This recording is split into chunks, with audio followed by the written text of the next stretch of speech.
Well, hello there, Ingafay here. Super excited to be with you all today. For those that don't know me, I'm a confidence coach for home based business owners. And today I have a great opportunity to share with you one of my mentors, Edwin. He is the Chief Happiness Officer. He has inspired and encouraged others to their full potential and has a positive impact on the world through service as well as love.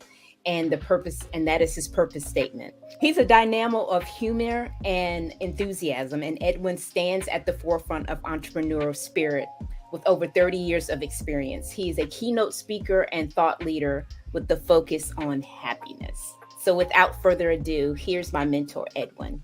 We'll see you inside.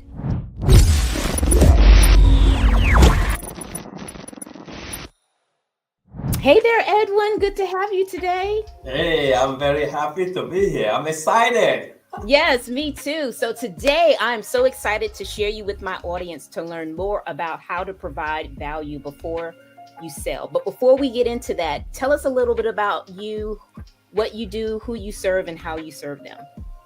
Well, my name is Edwin Edebiri, and I'm the Chief Happiness Officer. And my philosophy is that every human being deserves to be happy. And so my focus is bringing the happiness out of everyone. As the pandemic was getting started, we expanded our online networking to serve everyone that were in business because we've done that before. During the recession, we served individual. And so during the pandemic, it only makes sense for us to serve small businesses that were isolated. And to be honest, a lot of people were confused. They didn't know if their business was going to be around or not. And so we created space for them to come together for just 55 minutes and forget everything else. And then it took off. And at some point, we were having registration almost 20,000 a month, just serving people and bringing like-minded people together to come and share, to come and collaborate. And in the process, relationships were forged, business were done, and people were happy. So that is awesome. And I guess that leads right into what we were talking about today, which is how to provide value before you sell. I know that was one of the things that resonated the most with me when I had joined your group, was that it was all about value first, which is so much different from the old school way of selling. So can you tell us a little bit how you discovered this concept? Well, so it's kind of it's not really as complicated as it may seem, because if you just look at the whole society, everybody buys stuff. Okay, in short, the big companies have studied it. People go shopping even when they don't have money. They go shopping anyway. They get into debt just to buy stuff, and most of the stuff they don't even need or use, but they just buy stuff. So people like to buy stuff. But here is the thing: nobody want to be sold.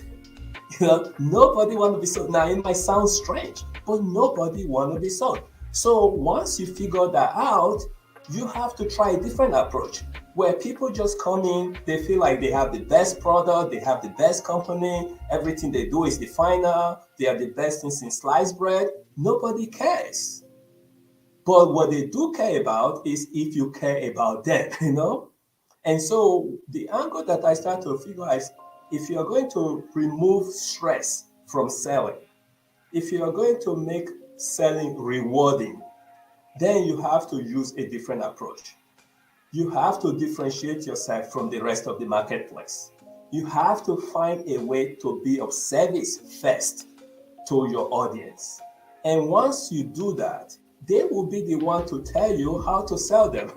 And as a matter of fact, they will be the one to show you how they can buy from you.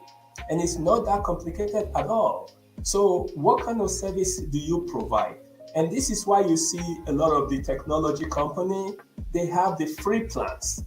And they get you to expose to this stuff. They get you to enjoy this stuff. They get you to get used to this stuff. And then once you start getting used to it, they say, okay, we have more here for you to use if you choose to. And then in that getting more, then you start buying from them, but you do that of your own choice. So the same thing in any kind of business. The first thing I encourage people is study your business. and find out what part of your business can you use to serve somebody first. And if there's nothing in your business that can do that, find some other ways that you can be of service to the audience first. And by the time you do that, they're going to be more trusting to you, they're going to be more liking you, and it's going to be a lot easier for you to do the business that you're looking for. Now, one of the biggest obstacles most people have is they are so much in a rush to generate that sales. And so if they don't make the sale yesterday, then something is wrong. And so they come in with full force. The sale got to be made. It got to be made now. I got to meet my quota. And in the process, it creates stress on them. It creates stress on their potential client. And it's just a terrible situation. So when you find yourself in those kind of situations, because it may, I don't know, it may be something that you didn't do in the past that's causing you to rush to read. Maybe it's the end of the month and you kind of slacked off in the beginning of the month. And as a result of that, you're really trying to make up for it at the end. How can somebody plan their business around value? Because it seems like it does take longer. It's not something that's direct, especially if the person is not ready to buy. Exactly. And that's a very, very good point you just said. The question you just said is, how do you prepare yourself? And how do you prevent from putting yourself in a jam? If you can think ahead of time, then it's a lot of fun. So the first thing that you want to do is serve a wider base. Okay, serve a wider base of audience than you really need. And sometimes people might be wondering, how can you do that? Well, in the case of Happy Neighborhood Project, we provide free online networking to everybody. And the moment they come to that free online networking and they like the people they meet there, it's not very difficult later on for us to say, hey, we have the Zoom Enterprise that can help you do your meeting better, or we have the Happy Video Marketing that can help you do your business better, or we have a Happy Sales Flow that can help you do your business better. It's easier for us to introduce stuff at that time. But we have a very wide base of people that are attending our online networking for free. So even if we have a number to meet, we have those who have been attending for some time, that have been enjoying it for some time, that are now comfortable with us, that are ready to do business with us. So it cannot just be something you just come about and say, okay, today is the beginning of the month. I hope that everything is in place, and by the end of the month they will do business. No, it might take a month, it might take 3 months, and in some cases, depends on the type of business you are, it may take 6 months. Now, I know some people listening to this will say, hey, I don't have that kind of time. I just need to meet my quota, otherwise I'm going to be laid off, or I'm going to be this. Well, maybe that's not the kind of business you should be in. You need to find the kind of business where you can truly be of service to mankind, and in the process, you will be rewarded by the kind of people who say, wow, I like this person, I like the way they serve, I like the way they've been helping me in all this kind of stuff. I want to give them my money. So it's so much refreshing in that approach. Yeah, that's interesting what you just said, because I know that for the most part, there's only 1% to 2% of people that are ready to buy when you meet them. Yes. And then you have this larger group of people, maybe 2% of people that really, regardless of what you say or do, they are not going to buy from you. But then you have this 90% of people that are ready, or not really ready to buy, but they just need to be nurtured, I'll say, and getting to know you, building that know, like, and trust with you, and then probably would do businesses with you later on, but you just have to nurture the relationship. And I guess that the way you're talking, it sounds like you're building a relationship more so than just getting a sale. And that's often not what most people do. They're just all about the sale. And if you don't want what they have, you'll probably never see them again. Can you talk more about that? That is the truth. And so here is the problem with that kind of thinking. There is scarcity mentality, and then there is surplus mentality. Okay. If you approach sales from a scarcity mentality, you're always going to be stressed. And eventually you're going to quit anyway. If you approach it from a surplus mentality, you're going to enjoy the process and you are going to be very successful. So here is a couple of examples. Number one, take a look at your sales process like a farmer would do. Farmer is a great example. You don't ever see a farmer that goes in to plant in one season and expect to harvest in that same season. It just doesn't work. Nature doesn't permit it. So the farmer knows that they plant in one season and then they harvest in a different season. But between the two seasons, they have to water the plant, they have to clear the weed, they have to fertilize it, they have to monitor it, they have to scare away the birds and all those kind of stuff. They have to do all the work for that seed they plant to get to where it can be harvested when it comes harvesting time. They don't just say, okay, I've already planted the cup of corn, let me just leave it alone, I'll just come back next season. No, even though they cannot harvest it right then and then, they still put the work into it to making sure that when it's time to harvest, it's going to be a full-blown, a full-grown kind of a season for them. So the same thing with human beings. If you meet somebody, just because they are not ready to buy, doesn't mean you should not be their friend anymore, that you shouldn't talk to them anymore. That is short-sightedness. And also too, you shouldn't look at everybody you see just for the sale you can get from them. One person could become 10 referrals to you.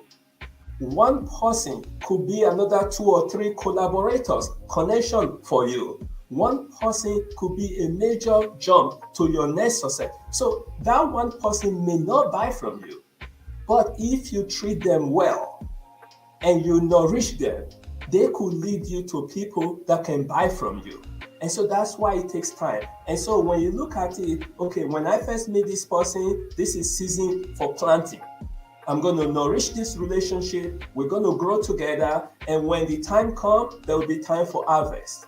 Folks, I can tell you this, Mother Nature don't play tricks. The universe is always in alignment. If you plant correctly, you're going to reap in abundance.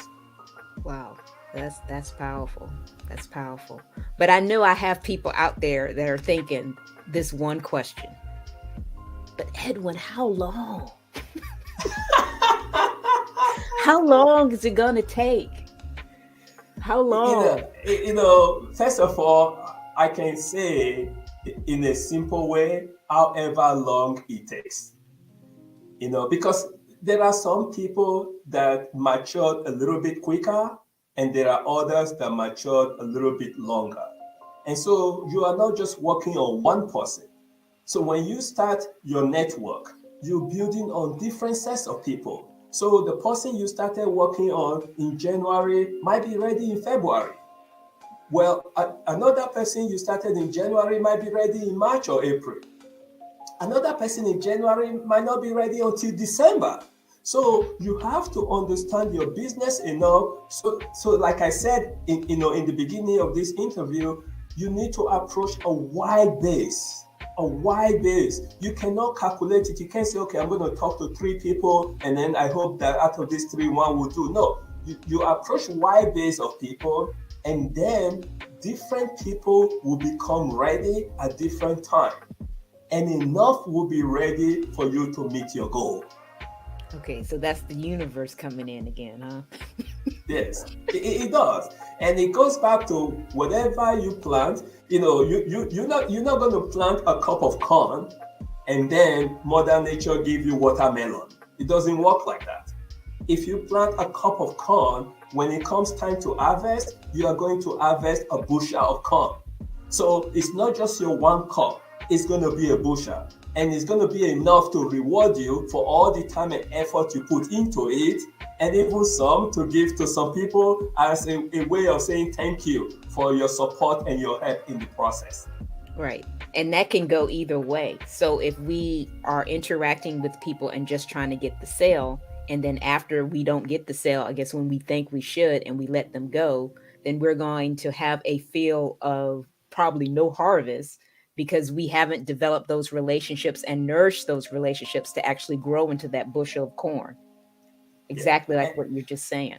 Exactly. And the worst part of that, and a lot of people don't fully comprehend this, is you already kind of plant it a little bit, you water it a little bit, but you gave up on it. And then your competition comes along and do the harvesting because you were not patient enough to stay till the time of harvest. And you've done all the work, you've done all the heavy lifting. Your competition comes, and here is somebody that's ripe and ready, and they wonder, wow, who did all this work for me? Well, the person did not follow through, they gave up. And so, in other words, you actually might be enriching your harvest for your competition if you don't have the patience to wait to the very end. Now that's powerful. That is powerful for sure. For sure. So in your experience, what are some ways that people can add value? I'm just curious what ideas you may have for people just to start adding. First of all, it is always good when you first meet somebody to put more of the time getting to know them as opposed to you getting to tell them about yourself. Because the truth is, the more you know them, the more you can add value. And also too, people appreciate that because in the back of their head, they're thinking, whoa, this person is really taking the time to know me. Maybe when they come back later, they might have something that they can use to help me. Whereas if the first time you're meeting someone, you spend all the time talking about yourself and your business, and you haven't even spent a single time to get to know them, how can you truly help them? How do you even know what they need? Unless your business is one size fits all. And most people don't want to fit into that kind of situation. So the very first meet is focus on that person. If you don't know a lot about them, get to ask questions. Questions are very powerful, icebreakers. So the more you know about them, the more you start to earn the right toward their business. And then you can start to find some very simple thing. Let's say, for example, now, somebody really like basketball, okay? Or somebody really likes soccer, or somebody really likes football. It doesn't matter what it is that they really like. But if you know they really, really like that thing, then guess what? When you notice there's something about that thing in the media, pick that information and send it to them and say, hey, I thought you might like this. And maybe they already know about that stuff because that's their full-time thing or that's their full interest. But the fact that you take the time to share it with them, they know that, okay, this person is thinking about me also. And so little things like that, it doesn't have to cost money, but it does cost time because you are investing time in nourishing them. If they are a business, for example, and you have a way that you can help them with leads, because we know that every business owner needs leads. No business that you've ever come across that say, oh, I have all the leads in the world, I don't need leads. No, if you can find a way to give them free leads, they are going to love you. Because how do you give them leads? You give them leads because you already know about their business. You know the kind of leads they want because they told you in their one-on-one that you have. So the key thing is this, is you are investing time in them. In the process, it allows you to serve them better. What about like birthday, for example? If you know their birthday or their anniversary or their kid's birthday, hey, make a note of those things and reach out to them. And people love those kind of things. Yes, it takes time. It takes some form of tracking, but it's definitely rewarding. Wow, that was so good. So I'm curious, why do you think people focus more on the sales aspect of their business than building value? Well, because that's the way most people were trained. Okay, when you have a bad trainer, for example, you become a bad student, okay? And it's very hard. And even if you were a good student, when you first come into the scene, if the trainer is a bad trainer, you are going to either get corrupted or you're going to quit the environment. Because if you are telling your trainer, hey, this is not the way I'm comfortable with, I like to know these people, I like to, build a long-term relationship, and your trainer is saying, okay, well, that's not how we do it here. You got to talk to 20 people. Out of the 20 people, we know you can close, 5 people, and you can close this, and it's all by the numbers. then there's nothing you can really do on that kind of environment, unless you can find a way to prove yourself that your approach works. But the bottom line is this is why you see a lot of sales environment, they have a very high turnover rate, because they take people through the system and they burn them out, because they are not concerned about building relationship. They're just concerned about how many sales they can get from them before they burn out. And that's not right. So yes, the old way, of just focusing on the numbers is not working anymore. We have to understand that building relationship, yes, it takes time, but it also preserves the person, and you get to enjoy it. Now, of course, as a chief happiness officer, I'm focusing on making sure you are happy doing what you are doing. But sometimes people misunderstand that. I also know that you can get results when you are building the right relationship. Awesome. Yeah, because I know when I started in business, it was kind of the spray and pray mentality that I was taught. And oftentimes they would make comments like, well, everybody needs this product. When that was just what we were told. But as time went on, I realized that was not the case. For whatever reason, that people may need the products, but do they want the products? That's something altogether different. So right. I'm glad. Or is the timing right for the product for exactly. them? So exactly. It a lot of things play into that, for sure. Yeah. And then the danger with that kind of mentality is that you start to go through the experience and you start to feel smaller, because as you are approaching people, you're finding out that not everybody needs it. And then you start to ask yourself, wait a second, this is my trainer, and everybody in the office seems to believe that everybody needs the product. How come it's only me that everybody is not buying from, and it's not you? It's just that's a very bad trend. And it also kills the secret sauce, because for whatever reason, everybody thinks that there's some kind of secret sauce or secret formula to success, that Susie Q was doing it for whatever reason, but Billy Bob's not.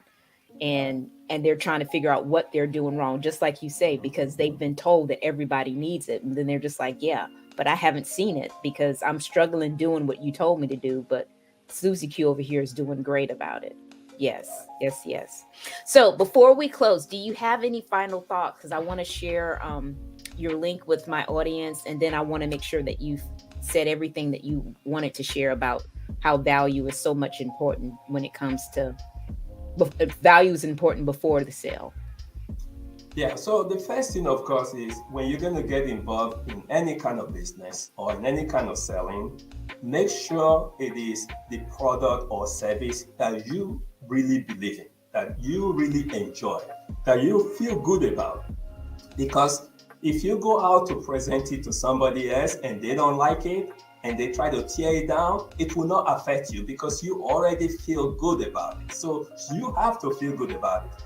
And it's not just how much money you can make selling it, because if you just base it on money and then people start tearing you down, you're going to quit. But if you feel good about the product and the benefit that the product really provides, then you are going to be able to withstand the telling of time.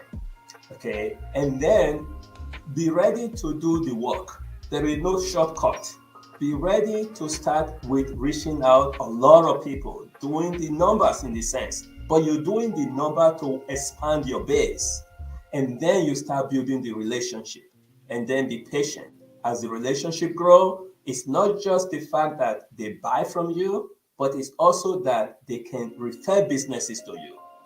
That's when you know that you're going to win this thing long term.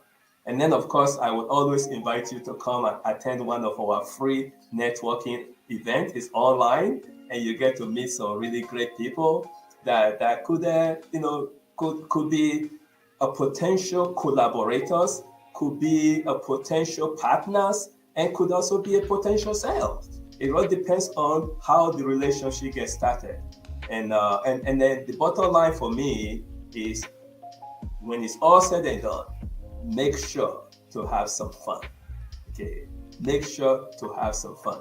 If you are not having fun doing what you're doing, there's going to be some times when you wake up, you don't want to go do it.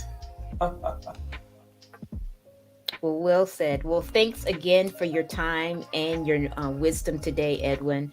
For anyone that's interested in participating in some free networking with that wide base that Edwin talked about, here's the link. It's the neighborhood project.com/networking. You can go on there and register for the virtual events. I have been participating in the events for almost 2 months now. They are very valuable. Great way to build that relationship with a variety of different people. So make sure that you start this. I mean, because you can't knock it till you try it, right? So for those of you that want to test the waters and see how to build your business with relationship, more so with the spray and pray method that you probably were taught back in the day, try this new way and see what it does for you. And as always, thanks for watching, and bye for now.